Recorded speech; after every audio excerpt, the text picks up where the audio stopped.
Champion trophy 2017 के final का hero क्या अब चैंपियन ट्रॉफी 2025 जिसकी फाइनल होस्टिंग राइट्स और जिसका शेड्यूल पाकिस्तान में जारी हो चुका है, उसमें भी हीरो बनने जा रहा है एक ऐसा इंपैक्टफुल प्लेयर जिसको पीसीबी ने एक ट्वीट की वजह से टीम से आउट किया। ना उसको ऑस्ट्रेलिया के टूर के ऊपर मौका दिया गया, ना उसको जिम्बाब्वे के खिलाफ मौका मिला, और अब साउथ अफ्रीका के खिलाफ जो स्क्वाड का ऐलान हुआ तो उस वक्त ये तकरीबन तय था कि अब तो फखर जमान को लाजमी मौका दिया जाएगा, क्योंकि अब चैंपियन ट्रॉफी 2025 जो है वो सर के ऊपर खड़ी है। फखर जमान को लेकर कुछ एक्सक्लूसिव न्यूज है हमारे पास। एक इंटरव्यू फखर जमान ने दिया है, क्रिकेट फैंस का क्या कहना है और पीसीबी के जिन ऑफिशियल्स के साथ हमारे बात हुई है वो क्या कहते हैं, ये भी हम डिस्कस करते हैं। और एक अच्छी जो खबर है वो आपको इस वीडियो में बताएंगे। आप हमारे चैनल को सब्सक्राइब कर लें, बेल आइकन को आपने लाजमी प्रेस करना है।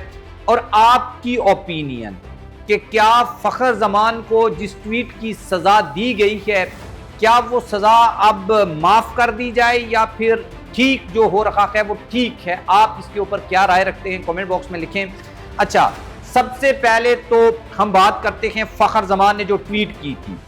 बाबर आजम को जब मुल्तान टेस्ट में इंग्लैंड के खिलाफ ड्रॉप किया था तो फखर जमान ने एक ट्वीट की थी। बाद में उसके ऊपर भी बड़ी कंट्रोवर्सी बनी थी। मैंने भी उस वक्त आपको वीडियोस में बताया था कि वो असल में फखर ने तो किया ही नहीं है, वो पीछे जो प्लेयर एजेंट्स होते हैं, जो एजेंसी थी साया, उसके ऊपर इल्ज़ाम लगा। फिर बाबर के भाई ने ट्वीट किया कि हमने उसको छोड़ दिया है। तो वो ब्रांडिंग, पैसा और वो जो शोशे और शशके होते हैं उसकी वजह से, क्योंकि एजेंट्स जो हैं उनको नुकसान हो रहा था। बाबर को जब ड्रॉप किया उन्होंने बाबर के नाम पे, फ़खर के नाम पे, शाहीन के नाम पे, रिजवान के नाम पे पैसे उठाए हुए थे। तो अब हुआ ये कि फ़खर ने किया एक ट्वीट, और वो ट्वीट और उससे पहले फखर ने एक मीटिंग में उस वक्त के जो चीफ एग्जीक्यूटिव थे या पता नहीं किसी ऑफिशियल से पीसीबी के वाला साहब, उनके बारे में कुछ बातें कर दी। और बातें वो सच थी, ये झूठ, ये मैटर नहीं करता। लेकिन जब आप इंस्टीट्यूशन में बैठे होते हैं, आप काम कर रहे होते हैं, तो फिर आपको उनके रूल्स एंड रेगुलेशंस जो है फॉलो करने होते हैं। फखर का कोई काम नहीं बनता कि वो इसके ऊपर बात करे, सिलेक्शन कमेटी किसको चूज कर रही है, किसको नहीं कर रही। मैं जर्नलिस्ट हूँ, मैं बात करूँ, कोई और बंदा है वो बात करे, लेकिन जो उसकी अथॉरिटी के अंदर आता है, कम से कम जो पैसे ले रहा है, जो सैलरी ले रहा है, जो सेंटर कॉन्ट्रैक्ट में है, उसको ये बात नहीं करनी चाहिए। मेरा पॉइंट ऑफ व्यू उस वक्त ये था। लेकिन उसकी सज़ा इतनी भी नहीं होनी चाहिए कि अभी तक आप फखर को टीम में शामिल नहीं कर रहे। जब साउथ अफ्रीका के खिलाफ फखर को टीम में शामिल नहीं किया गया तो उसके ऊपर जो अबूरी कोच हैं आकिब जावेद, उन्होंने ये कहा कि फखर फिट नहीं है, वो परफॉर्म नहीं कर रहा, उस लेवल की फिटनेस नहीं है कि उसको कौमी टीम में शामिल किया जाए, लेकिन अगर वो फिट हुआ तो उसको चैंपियन ट्रॉफी में खिलाया जाएगा।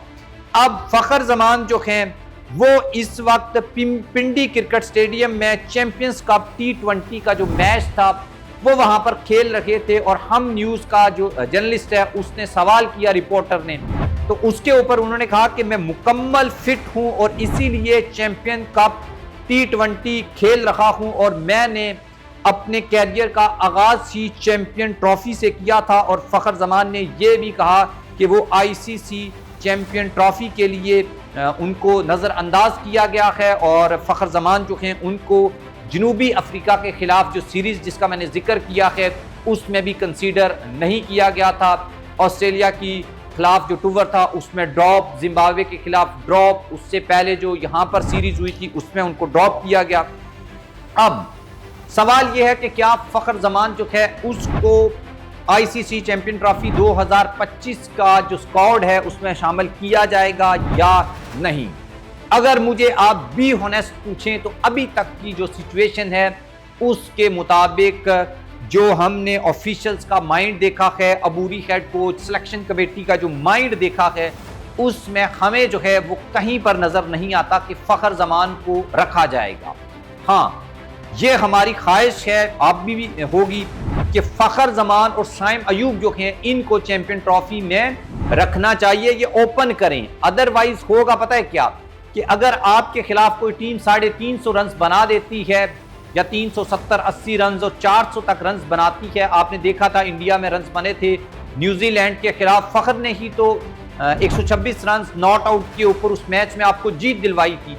फखर के बगैर आप 350, 370, 80 या 400 का जो टारगेट है वो चेस करने के बारे में सोच भी नहीं सकते और बनाने के बारे में भी नहीं सोच सकते। लेकिन एशियन कंडीशंस के ऊपर अब इतने रन्स बनेंगे, जब इतने रन्स बनेंगे तो ऐसा कैसे पॉसिबल है कि आपके सामने एक ऐसा टारगेट आ जाए कि आपके खिलाड़ियों को 50 ओवर्स भी दे दिए जाएं, वो नहीं चेज कर पाए। फखर जमान इंपैक्टफुल प्लेयर है और वो जिस मैच में चलेगा वो मैच पाकिस्तान जीत जाएगा, इसमें कोई जो है वो राय नहीं है। और अब एक और खबर जो है वो सामने आई है, वो ये है कि फखर जमान जो है वो पीसीबी का जो रवैया है उससे बहुत मायूस हैं और वो अपने मुस्तकबिल का जो फ्यूचर है उसके बारे में भी काफ़ी सोच विचार कर रहे हैं। और उनका जो ट्वीट था, उनकी सज़ा जो है क्या उनके करियर को ख़त्म कर देगी, ये एक बहुत बड़ा सवाल है। जैसा कि मैंने आपको जवाब दिया कि अगर चैंपियन ट्रॉफी में उनको शामिल नहीं किया जाता तो इट मीन्स कि वो कभी भी पाकिस्तान टीम का फिर हिस्सा नहीं बन सकेंगे। आपने जो उनके मैच देख चुके हैं उन्हीं की जो है आपको वो क्या कहते हैं रिप्ले देखने पड़ेंगे, अदरवाइज फ़खर को आप नहीं खेलता हुआ देख सकेंगे। लेकिन पाकिस्तानी जो क्रिकेट फैंस हैं वो ये चाहते हैं कि फ़खर जमान को टीम में शामिल किया जाए। हमने सोशल मीडिया के ऊपर भी देखा, उनके हक़ में कैंपेन भी चलाई गई और हर कोई ये बात मानने के लिए तैयार है कि फ़खर इम्पैक्टफुल प्लेयर है, लेकिन उसको टीम में शामिल किया जाना चाहिए। वो फिट है नहीं फिट है इसके ऊपर पीसीबी कुछ कहता है, फ़खर खुद कुछ कहता है, लेकिन इससे एक सीख मिलती है, वो ये कि आपको कभी भी किसी भी खिलाड़ी के हक़ में ट्वीट नहीं करनी चाहिए। बाबर ड्रॉप होकर टीम में आ गया, शाहीन ड्रॉप होकर टीम में आ गया, लेकिन उस यानी फ़खर तो टेस्ट खेलता ही नहीं है तो उसको टेस्ट में ड्रॉप किया गया था, तो जिसका लेना देना ही नहीं है टेस्ट से वो एक ट्वीट करके अपने कैरियर जो है उसको तबाह करके बैठा हुआ। आप भी इसके बारे में कमेंट बॉक्स में लिखिएगा कि फ़खर को ट्वीट करनी चाहिए थी, नहीं अगर कर दी तो उसकी सज़ा जो मिल चुकी है उनको वो इनफ है, या फिर आप जो है वो क्या ओपिनियन रखते हैं, कुछ डिफरेंट पॉइंट ऑफ व्यू रखते हैं तो वो भी आप कमेंट में लिखिए। अल्लाह हाफ़िज़।